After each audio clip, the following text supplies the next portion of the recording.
melihat itu sebagai beban. Itu konsekuensi dari apa yang sudah kita janjikan selama ini. Yang mungkin sering ditafsirkan beban itu adalah karena kita menggunakan PSUGO, Pak, di mana orang di masa lalu yang hidup sampai sekarang menerima pensiun sekarang ini kan yang harus bayarkan orang-orang yang sekarang. Jadi ini intergenerational shifting dari beban ini yang harus kita pikirkan lebih lanjut. Apakah ini sudah adil atau belum, dan kemudian ke depan bagaimana kita membuatnya lebih adil lagi. Makanya pemikiran untuk fully funding, di mana orang yang bekerja hari ini menyiapkan untuk pensiun dirinya sendiri, itu yang sedang diupayakan untuk kita develop ke depannya. Fully funded bagi pensiunan ASN masih terus digodok pemerintah. Jika merujuk pada skema ini, aparatur sipil negara diperkirakan akan mendapatkan dana pensiun sebesar 1 miliar rupiah. Stimulus, kemudahan-kemudahan bisa jadi kan 1 miliar itu bisa jadi paketnya beda-beda, misalnya anaknya sekolah gratis misalnya gitu, kemudian yang bersangkutan pensiunan istri atau suami keluarga ya yang ke ring satunya, katakan anak istrinya berobat gratis misalnya gitu kan, mempunyai asuransi misalnya, atau dia mungkin nanti naik public transport gratis, itu kan bisa terakumulasi dalam nilai 1 miliar itu gitu. Atau mungkin dia juga uang pensiunnya itu kalau sekarang kan 80% dari gaji pokok misalnya, mungkin juga bisa misalnya 80% dari take home pay. Take home pay-nya sekarang berapa, kemudian gaji bukan dari gaji pokok, dari take home pay dia sekarang. Perkirakan 119 triliun. Kita kan belum sampai akhir tahun nih, ya. Tahun lalu audited ini 112,29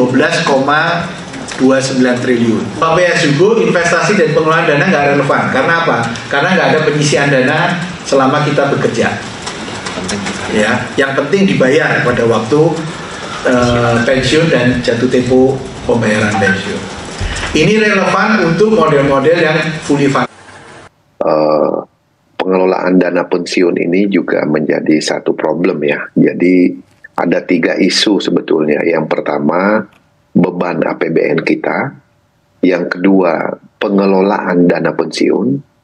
Yang ketiga adalah dana pensiun untuk pembangunan nasional. Itu semuanya 3 isu yang menjadi pembahasan kita ketika kita membahas tentang camp PPKF di tahun 2023 yang lalu.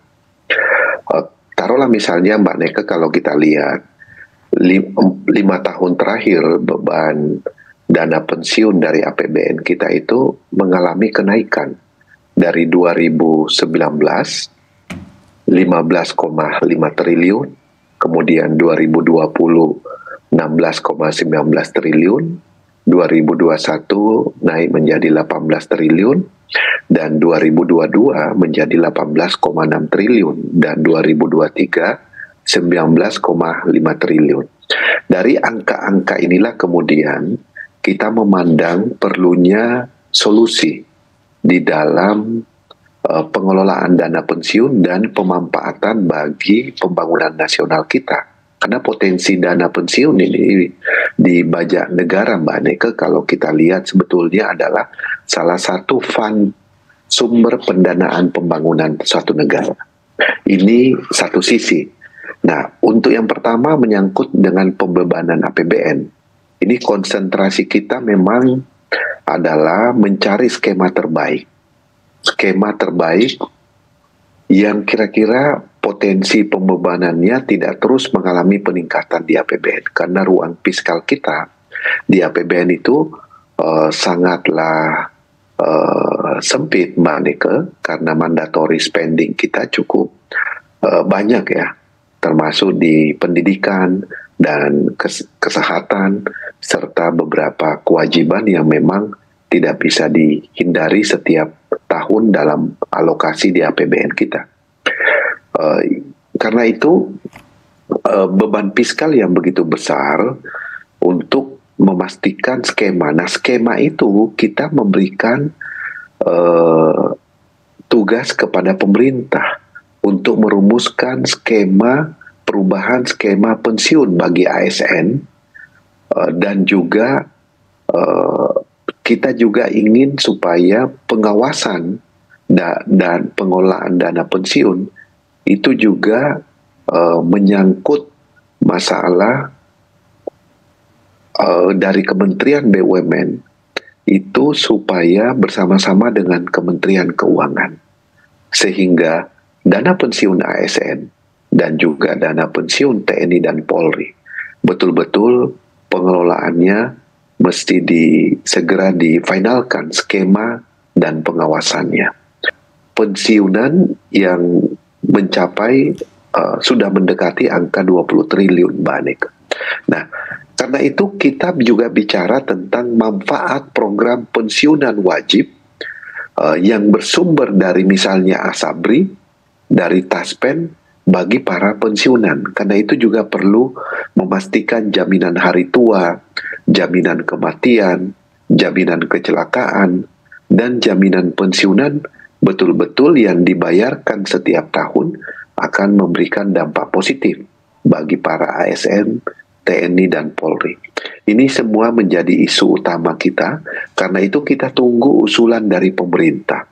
Seperti apa skema yang diusulkan pemerintah setelah nanti pengawasan pengelolaannya dikembalikan dari Kementerian BUMN kepada Kementerian Keuangan, lalu kemudian manfaat yang didapatkan oleh para pensiunan. Dan yang ketiga yang tidak kalah penting adalah pengelolaan yang bisa memberikan impact terhadap sumber pendanaan pembangunan nasional. Itu Mbak Aneka.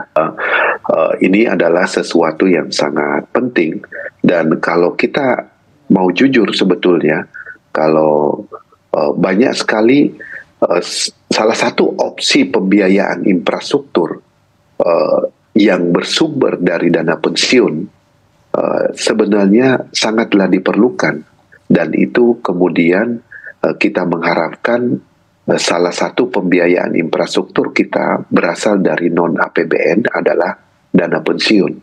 Nah, dana pensiun merupakan dana jangka panjang, Mbak Aneka, sehingga itu cukup menjanjikan dan sangat baik untuk diinvestasikan pada pengembangan infrastruktur kita. Jadi kita, negara tetangga kita juga seperti Singapura, pengelolaan dana pensiunnya itu 5 kali, kalau dari segi kuantiti 5 kali lebih besar daripada dana pensiun Indonesia saat ini. Padahal jumlah pensiunannya itu jauh lebih kecil dibanding pensiunan ASN, TNI, Polri di Indonesia. Ini artinya masih banyak hal yang perlu dioptimize dalam rangka meningkatkan pengelolaan dana pensiun. Dan kalau nanti bisa memberikan hasil pembangunan infrastruktur, kalau diinvestasikan pada pembangunan infrastruktur, maka tentu akan menghasilkan return. Nah, dari return itu, Mbak Aneka, nanti bisa meningkatkan optimalisasi manfaat bagi para pensiunan. Nah, ini sekali lagi kita perlu tentu kehati-hatian ya, prudent di dalam pengelolaannya dan pilihan-pilihan investasi.